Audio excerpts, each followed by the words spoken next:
Sikia. Wewe. Lakini punde si punde. Mambo gani unataka tuseme? Sikilizeni sasa niwaambie nilichowaiteni. Bana, mimi nimewaita hapa. Angalia likizi lako. Kwisha wewe. Kwisha mimi. Kwisha kabisa. Wewe telea. Haya, nyamazeni. Mtapigana bado mkitoka. Na mnanijua nikinyanyuka hapa nikumtia mtu viganya mpaka Unajua baba, lakini tuambie ulichokitia. Nilichoitia ni kwamba sio nawaambieni. Yaani iko hivi, mimi nimeweteni hapa ili nijue vipaji vyenu alafu nione watoto wangu naendelea. Sawa? Kwa sababu kipaji sasa hivi ndo kinatakiwa, yani mtu aendeleze kwenye kipaji chake hivyo yani. Anza wewe hapo. Wewe bwana, kipaji changu mimi cha kuchamba umbea. Mimi napenda kuongea sana. Mambo ya wanawake mimi napenda hayo. Mtumbe, kumekatazwa. Hii ni maajabu. Nini? Napenda kuongea na wanawake, yani kuchamba umbea sana mimi ndo napendaga. Sasa mzee unajua. Labda ni mwenda wazimu. Na?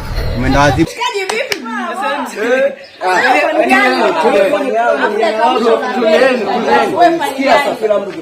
Wewe kipaji chako. Kipaji yangu ile ni chano sonele makipaji. Lakini punde si punde. Mimi niko serious. Oya. Mwanangu wewe ndo nakuaminia sasa. Sasa baba unampongeza mtoto wa kike anaimba hivyo na sio wewe mchapo mbea wa kiume. Wewe ngambi kaimua gani? Kichangu mbona? Acha babangu akiappreciate kipaji changu. Wewe mtoto wa kike kila anakuwa muone unamsikia. Mimi niko serious. Wewe vipi babu? Wewe unampoteza baba. Unampoteza mtoto wa kike huyo. Eti msikilizeni kaka yenu. Wewe unamuonyesha wao kumsupport atakuletea mimba 17 ndani ya miaka miwili. Wewe vipi wewe? Mshua siwezi kuleta mimba mtaani. Wewe ndio utaleta mimba. Yeye mwenzenu ndo ana kipaji. Wale chokifanya wao tunaweza kukifanya. Sikia, wewe mchapombe, hebu nyamaza basi. Mimi nakada mwandishi wa habari mtoto akika afu mambo ya kiuni sio unajua. Wewe mwanamke afu mambo ya kiuni. Sikia kikao kimeisha. Mzee, nisikilize mara moja. Wewe huyo bwana anazingua, huyo bwana anazingua, unaelewa? Hao wenyewe wanafanya wachumba warembo, mwisho wa siku anakuja kuletea wadada hapa kwa vitumbo, unaelewa? Wewe baba mwana ongea kama anakutawala afu mtoto wa kike huyo hapa.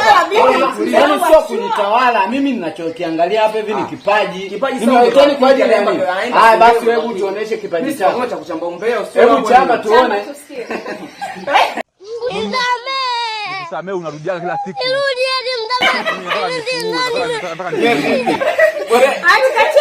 Sikilizeni tumuulize na kaka yenu. Wewe una lipi la kusema? Na kujua wewe mkimya yani ka Yeye kwa rubani. Rubani? Wanataka siku baada kitu. Rubani wewe unampoteza. Rubani anapotea huyo. Wangapi ushafariki kwenye ndege? Alafu ujue kweli mwanangu. Hapo hamna kitu. Unajua nini? Dakika 0 nimekayumba huko juu alafu mchambombea kidogo nitakainua familia. Wewe vipi hapo kuchambomea? Wewe ndo kaka yenu. So ushoga wewe unaonaje tukija mtaani tukapigana naye awashaulini. Sawa, ushamaliza. Unajua anacheka kwa nini? Hii ni maajabu.